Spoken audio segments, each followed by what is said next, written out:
Assalamualaikum warahmatullahi wabarakatuh. Di kesempatan video kali ini saya akan melakukan kegiatan penyemprotan padi sertani yang kedua kalinya. Nah, kebetulan penyemprotan yang kedua kalinya saya tidak menggunakan insektisida dan fungisida, hanya menggunakan pupuk magnesium sulfat. Ini pupuk magnesium sulfat, terus ini ada pupuk Java Green, dan ini ada asap cair ya. Nah, jadi kenapa saya menggunakan kedua pupuk ini dan asap cair? Karena memang dalam kondisi tanaman saya yang kali ini, tanaman saya agak kurang normal. Artinya memang di musim ini pertumbuhan jamur itu sangat luar biasa menyerang tanaman. Maka saya menggunakan pupuk magnesium sulfat untuk mencegah agar jamur itu tidak mudah menyerang tanaman kita. Nah, kenapa kok menggunakan pupuk magnesium sulfat? Karena di sini ada unsur sulfurnya di magnesium sulfat ini. Nah, apabila unsur sulfur ini diberikan ke tanaman, maka di situ jamur patogen yang merugikan tanaman kita tidak suka ya dengan keadaan si unsur sulfur tersebut, karena memang sifat daripada unsur sulfur itu basa, pH-nya sekitar 7 ke atas seperti itu. Nah, terus di sini saya menggunakan Java Green. Ini adalah pupuk mikro ya. Kenapa saya menggunakan pupuk mikro? Karena memang kondisi tanaman saya ini kekurangan pupuk mikro. Nah, di situ ditandai dengan adanya agak kekuningan di bagian daun, tapi di bagian tulangnya ya, di bagian tengah daun. Nah, itu adalah salah satu kekurangan gejala unsur mikro, terutama unsur besi ya, atau Fe ini, ini ya. Nah, terus di sini saya menggunakan asap cair.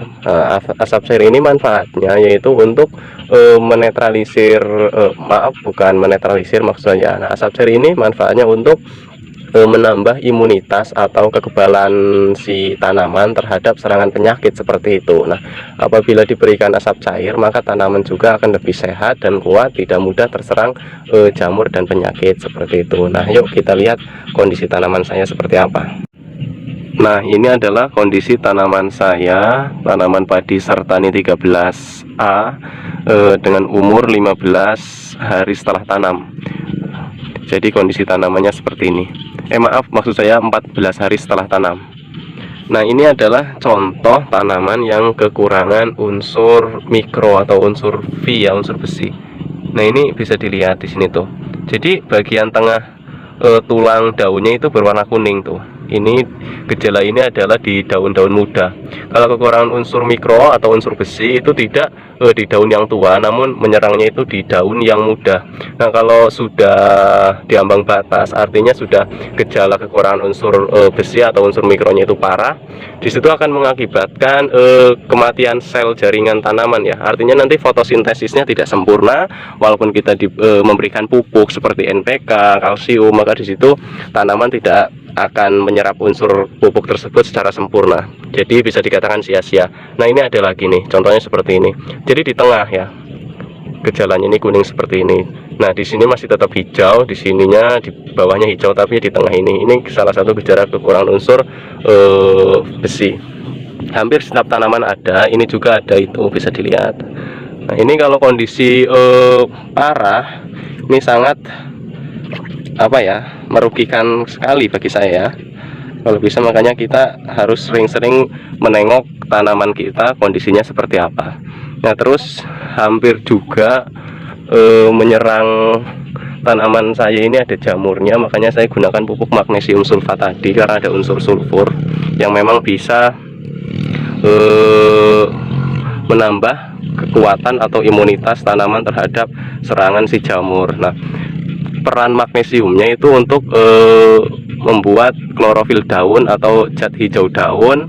Nah, terus selain itu membuat fotosintesisnya itu sempurna menggunakan sulfur seperti itu ya. Nah, ini bisa dilihat. Nah, ini juga hampir parah ya. Tuh, ini daun-daun ini parah nantinya. Nah, terus yang harus dipahami lagi, kalau tanaman sudah usia 14 hari setelah tanam, itu dimana tanaman sudah mulai membuat peranakan baru atau sedang terbentuknya peranakan baru ya. Seperti contohnya ini mulai keluar anakan. Nah, ini bisa dilihat, ini anakan-anakan yang baru ya. Nah, ini kalau bisa kita harus sering nengok ke lahan untuk memberikan unsur fosfor dan nitrogen, ditambahkan juga unsur boron ya, agar dalam pembentukan anakan itu sempurna. Ini bisa dilihat nih, ini anakan baru ya, sedang membentuk anakan baru. Nah, ini juga membentuk anakan baru. Jadi kita harus benar-benar sering nengok tanaman kita, melihat kondisinya seperti apa. Nah, terus perlu saya sampaikan lagi, biasanya kalau umur 14 hari setelah tanam atau setelah pemupukan pertama dan penyemprotan pertama, itu tanaman itu diserang oleh ulat daun ya, atau ulat pelipat daun. Tapi alhamdulillah setelah saya semprot kemarin menggunakan insektisida spontan, terusan fungisida antrakol, terus pupuk POC FNS dan pupuk ultradap, hama penggulung daunnya atau ulat penggulung daunnya itu tidak ada ya, alhamdulillah tidak ada. Dan juga saya lihat ini tidak ada gejala diserang oleh hama sundep ya, atau ulat penggerek batang. Alhamdulillah aman. Cuma di sini memang PR-nya tanaman kita kekurangan unsur mikro seperti itu, dan sedang diserang oleh jamur patogen atau jamur yang memang merugikan tanaman kita.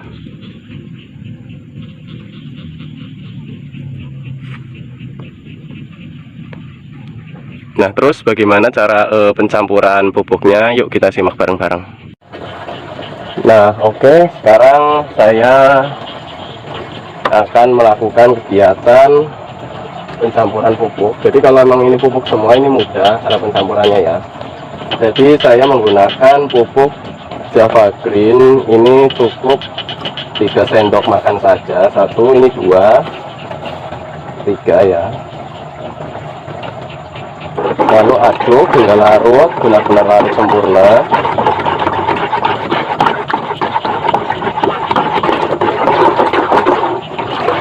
Setelah larut, baru saya masukkan pupuk magnesium sulfat, ini 3 sendok makan. 1, 2, 3.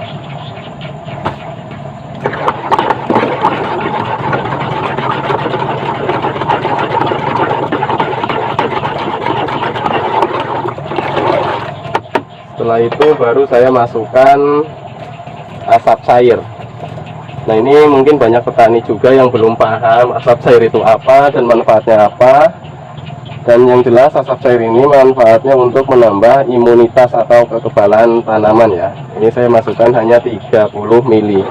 Nah, kebetulan kalau asap cair ini saya ini tidak beli. Ini saya dikasih sama orang, tentunya sama guru saya. Tapi kebetulan saya juga belum dikasih ilmunya bagaimana cara membuat asap cair. Karena memang saya juga belum ada alatnya ya untuk membuat asap cair. Sebenarnya sih katanya kalau buat asap cair itu dengan menggunakan batok kelapa ya. Batok kelapa itu dibakar lalu disuling. Nah, yang diambil itu penguapan dari batok kelapa tersebut, kan nguap terus menjadi asap cair seperti itu.